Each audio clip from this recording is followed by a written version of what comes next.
कसं किलो दिलं रे? नाही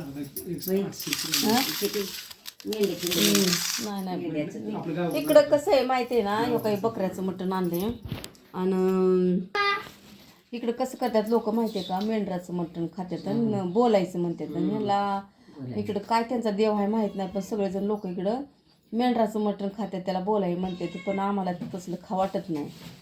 खाल्लं तर कधीच नाही, खायलाच नाही. लय हे होते, तसलं खाऊ वाटत नाही. म्हणून ह्याला म्हणलं चांगलं बघून चौकशी नाही बाबा म्हणून त्याला टाकीलं होतं. तर 880 रुपयाला किलो. तर 880 तर 420 घ्यायला पाहिजे, पण ह्याला 460 रुपये घेतले. मग होय रे, हां 440 रुपये घ्यायला पाहिजे होतं तुझ्याकडून. मग अर्धा किलो आणले. तर आता एक बी पीस खाल्लं तर मग त्यात चव असते आणि शक्ती ताकद असते ह्या बकऱ्याच्या मटणात. महिन्यातून एकदा दोनदा खाल्लं पाहिजे असं म्हणते ते. तर ही माझ्या आईला 1-2 पीस खायचं म्हणून हट्ट धरली, नको म्हणलं तरी पण ती आणायला लावली. तर हे काही एवढंचं मटण 860 रुपयाचं मटण. आता आम्ही मसाला वाटला आहे, कांदा ह्याच्यात का आणलं अजून? दूध आहे का? दूध बी पिली नाही अजून. 500 रुपये ठेव का दोन्ही एवढं, एक दुधाची पिशवी आणि मग आता चला घेऊन मी शिजू घालायची तयारी करते. तिकडं विचार चांगलाच लागलाय, लाव की रे तिकडं.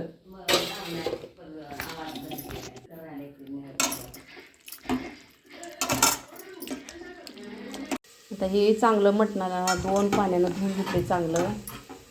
बरं हे काय मध्ये मध्ये फोन येतात ग यांचे, आता येत नाही.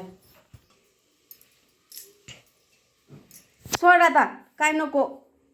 ओके, आता हे हळद मीठ अद्रक लसूण कोथिंबीर कांदा टमाटर सगळं कापून वाटून लावून मसाला ठेवला आता ह्याला. आता 10 मिनटं असेच मी ठेवणार. आता असंच झाकून ठेवते जरा 10 मिनटं. 10 मिनटं ठेवते. 10 मिनटात नंतर त्याला फोडणी देते मी. तर आता ह्याला 10 मिनटं झालं लावून ठेवून मसाला. त्याला 10 मिनटं झालं लावून. आता काही कांदा इकडं ठेवला मी परतायला. कांदा पण आता लालसर झाला. तर त्याच्यात मी इकडे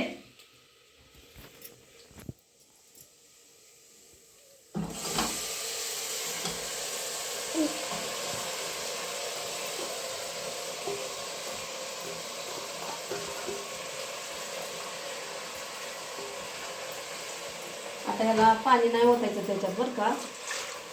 त्याच्या आमच्या पाण्याला शिजू द्यायचं त्याला.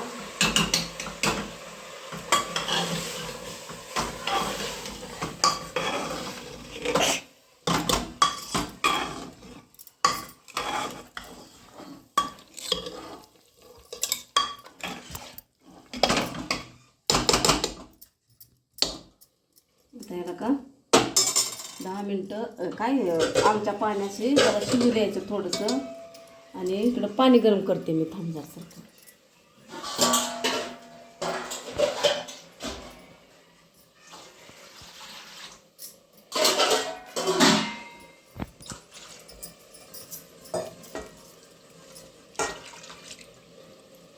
पाणी गरम करून लाईट कुठे गेली, असं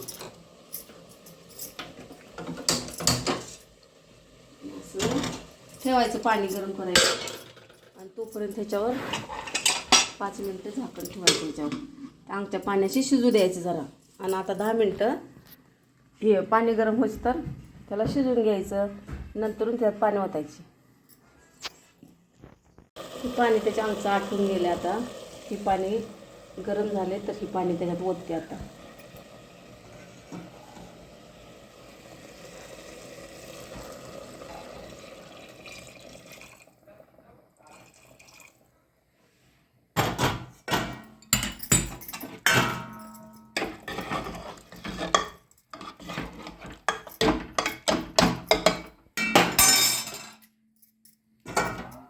टाकते शिजून.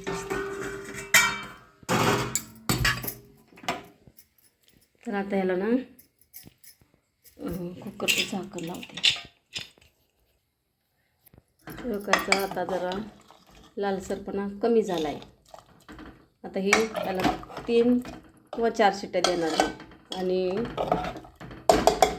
मस्तपैकी शिजून घेते आता त्यांना.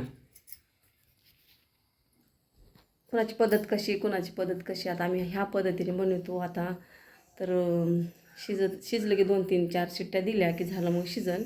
मग भाकरी करायच्यात, भात करायच्यात. आता अजून काम पडले भरपूर. आता एकटी करायचं म्हणल्यावर राडा होणारच. आता उशीर होणार कामाला सगळ्याच. तर झालं आता मग कशी तरी येते. मग बघा आता अद्रक काय ते खोबरं भाजून, गरम मसाला भाजून तेलामध्ये परतून, टमाटर ते अजून परत थोडासा मसाला वाटून घेते भाजून आणि मग वाटून मग ते तेलात परतायचं. त्याच्यात मिरचू, ते मटण मसाला त्याच्यात टाकून, मीठ व्यवस्थित टाकून त्याच्यात कालवण करायचं. मग त्याच्यात टाकायचं हे मटण आळणी जी आहे ना त्याच्यात टाकायचं. मग बघा खायला कशी टेस्टी ते चविष्ट बनते. तर बघा करून कसं वाटते नक्की सांगा. Bye bye. आता मला काम, आता व्हिडिओ बनवून बसायचा शिटवायचं टाईम आहे. तर जरा मला दुसरं काम आहे तो पण करते. नक्की सांगा कमेंटमध्ये तुम्ही कसं बनवता ते पण मला सांगा.